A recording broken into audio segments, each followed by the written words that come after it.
bienvenue pour cette 8e vidéo d'expérience potagère. Petite vidéo en 2 parties, la première un petit peu le tour du potager en ce 25 mars 2023 pour voir un petit peu les améliorations que j'ai apportées donc à mes zones de culture, les nouvelles zones de culture que j'ai fait depuis une quinzaine de jours donc. Et pour vous partager une petite on va dire une petite innovation que j'ai fait, un petit système que j'ai fait pour mettre et enlever les voiles d'hivernage, les voiles de forçage, que je trouve que c'est un petit peu fastidieux. On est là, on se fait flic un peu avec le vent, on se fait flix avec le voile, ça se retourne, ça se replie, bref, c'est pénible. Mais donc j'ai fait un truc et ça je vous le présente, vous en ferez ce que vous voulez. Donc je fais d'abord le tour du potager, donc allez, je vais récupérer le trépied. Et puis j'espère que je ne vais pas m'y prendre les pieds dedans. Et puis on fait le tour. Allez, je vous prends tout de suite. Alors, je vous avais expliqué lors d'une précédente vidéo que je voulais faire une zone pour les aromatiques derrière mon cabanon. Chose qui est faite. Voilà, donc la semaine dernière, donc j'ai fait ça. Donc c'est pas grand chose. C'est de la planche de récup. Et j'ai transplanté donc les aromatiques que ma femme avait semées ici. Il y avait du persil, de la ciboulette, de la menthe, donc et 2 échalotes. Et chose que j'ai transplanté ici. Mon Dieu, ça fait une semaine. Et ça a l'air de bien prendre. La menthe s'est mise à pousser. La ciboulette, elle a bien poussé, elle était rase, il n'y avait que 3-4 cm, là vous voyez, ça a bien pris. Et les échalotes aussi, elles n'ont pas fané, elles n'ont pas flétri. Je pense qu'elles ont bien accepté le déménagement. Et là, aujourd'hui, donc ce matin, j'ai fait donc cette petite zone de culture, là, le long de mon chemin de ronde. Je vais vous le prendre, éviter le contre-jour. Voilà. Donc tac. Je vous le prends là. Il y a quoi? Il y a grosso modo il doit y avoir 5 mètres. Ouais, je suis à 5, allez, à un petit mètre près. 5 mètres sur 40-45 de large. J'ai gratté la terre. J'ai récupéré le maximum de terre possible. J'ai vraiment dégagé l'herbe. J'ai creusé un peu en profondeur sur une dizaine de centimètres, quinzaine de centimètres. J'ai réussi à gratter un peu dans l'argile et à émietter l'argile, donc pour la rendre plus meuble. Il y avait déjà des plantes, donc elles avaient déjà facilité, ça avait facilité le boulot. Et là, j'ai rajouté un peu de terreau. J'ai rajouté en gros un sac de terreau de 35-40 litres par morceau, ce qui permet de monter un peu le niveau et d'améliorer le sol. La semaine dernière, j'ai planté des framboisiers. J'en ai profité pour mettre un petit peu de terreau au pied de chacun, là, il m'en restait, donc j'en ai mis. Le coin compost, il est pas trop mal. Pareil, j'ai rajouté le reste d'un des sacs de terreau, il m'en reste un petit peu, donc allez, en avant. Ça améliore toujours le truc. Les patates, les pommes de terre. Alors j'avais des pommes de terre que j'avais laissées germer dans un placard, et je les ai toutes ramassées et je les ai plantées là. Bon, elles sont un peu serrées, donc j'espère que si jamais il y a le milieu que je les perdrai pas, ou si ça gèle trop, que je les perdrai pas non plus. Mais bon, elles sortent de terre, gentiment. Alors il y a des variétés, je ne sais pas lesquelles c'est, j'ai pris vraiment ce qu'il y avait dans le placard. On voit ici, là, il y en a une, elle a le feuillage plutôt rouge-brun par rapport à celle-ci qui est verte, ou celle-ci encore qui est un peu entre les deux.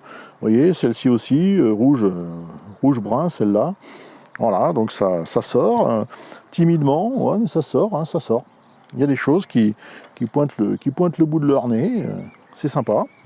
Les épinards, impeccables, je suis bien content. Les épinards, ils ont bien pris. Alors, je ne sais pas si j'avais dit lors de la dernière vidéo, les 2 tranchées qu'il y a là, en fait, c'est un test que j'ai fait. Je me suis amusé à faire des bandes avec du papier toilette. J'ai effeuillé du papier toilette sur des longueurs de 10 mètres.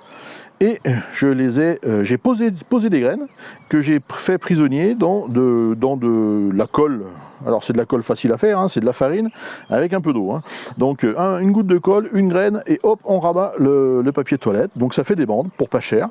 Et j'ai mis une bande de carottes et derrière une bande de poireaux.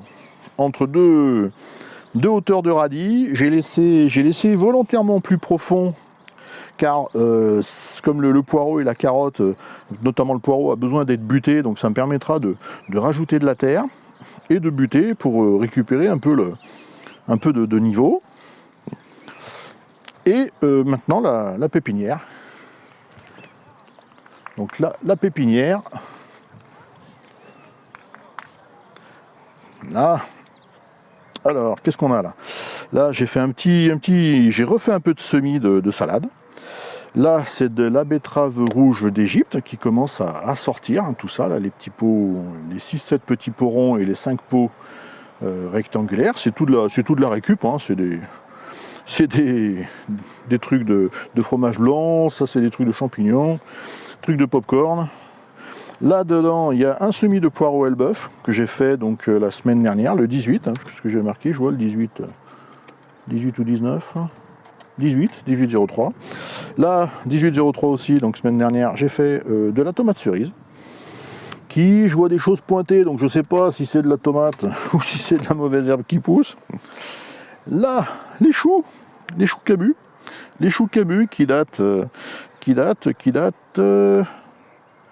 du 5. Donc ça fait 3 semaines. Ouais, ça fait un peu moins de 20 jours. Donc fait 20 jours. Donc ils sortent, ils sont pas trop mal sortis, on va voir ce que ça donne. Hein.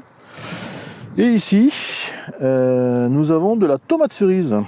Alors tomate cerise, mais tomate cerise du commerce. J'ai vu des tutos sur internet où il y a des gars qui prenaient une tomate cerise, qui coupaient, hein, et qui les mettaient comme ça en terre et que ça germait.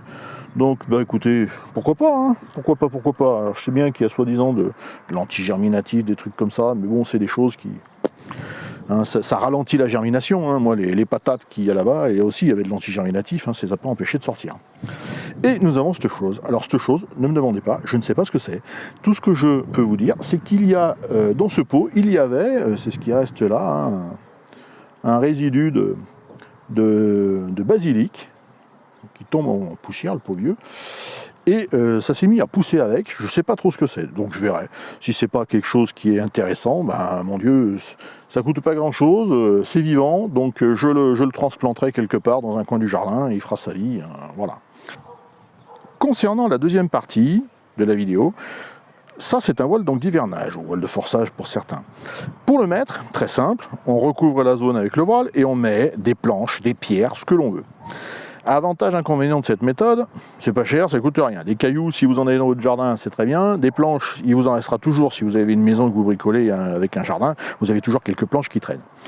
Mais avantage, inconvénient, ça, le voile peut se rabattre dans tous les sens, c'est assez pénible à mettre et aussi à enlever d'ailleurs. Quand on l'enlève, un coup de vent, pouf, il va se mettre n'importe où, bref, c'est pénible. Deuxième inconvénient, les planches peuvent abriter, ainsi que les cailloux, peuvent abriter des limaces, des insectes qui ne sont pas nécessairement bénéfiques, hein, à notre culture. Donc j'ai pensé à quelque chose et je vais vous le présenter. Voilà. Alors, je vais vous montrer comment ça fonctionne. Alors, j'espère que j'aurai assez de fil parce que je ne suis pas aussi équipé que certains youtubeurs et youtubeuses. Hein. Je n'ai pas de micro sans fil, donc je fais avec ce que j'ai. Je vais peut-être me ravancer un petit peu pour gagner un petit mètre de mou. Voilà. Je me mettrai accroupi pour en parler. Voilà. Voilà ce que j'ai réalisé. Alors c'est un prototype, hein, ne tenez pas compte des rapiessages que j'ai fait. J'ai eu un petit accident lors de la conception, sans parler du chat qui est venu, du chat du voisin qui est venu gratter pour voir ce qu'il y avait dessous. Sale bête. Donc j'enlève ma petite planche parce que je me suis amusé à lui faire un chemin. Du coup je me suis dit s'il a envie de traverser, pourquoi pas. Comment je fais pour l'enlever là? Je tire. J'espère que j'aurai assez de fil.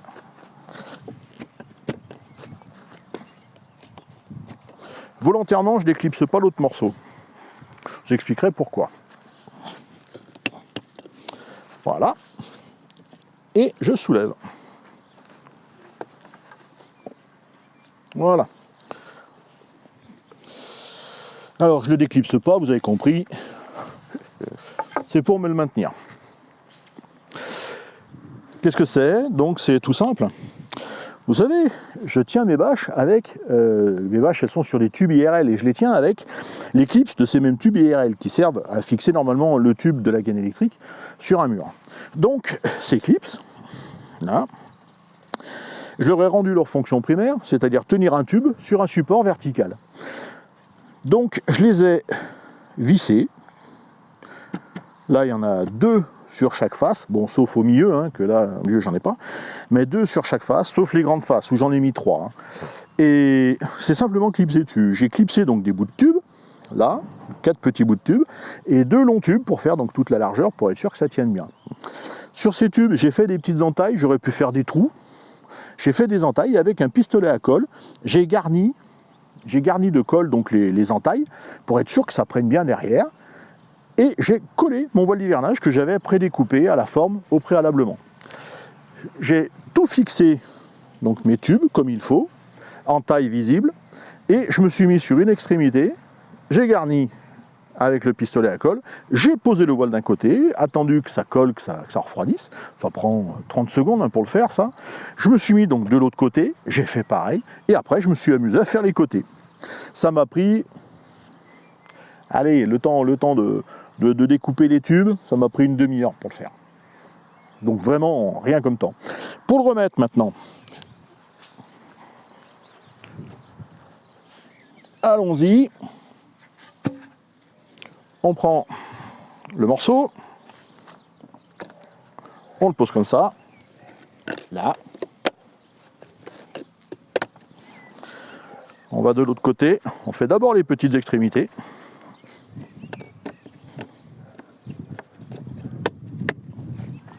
Hop. Et enfin, les grandes.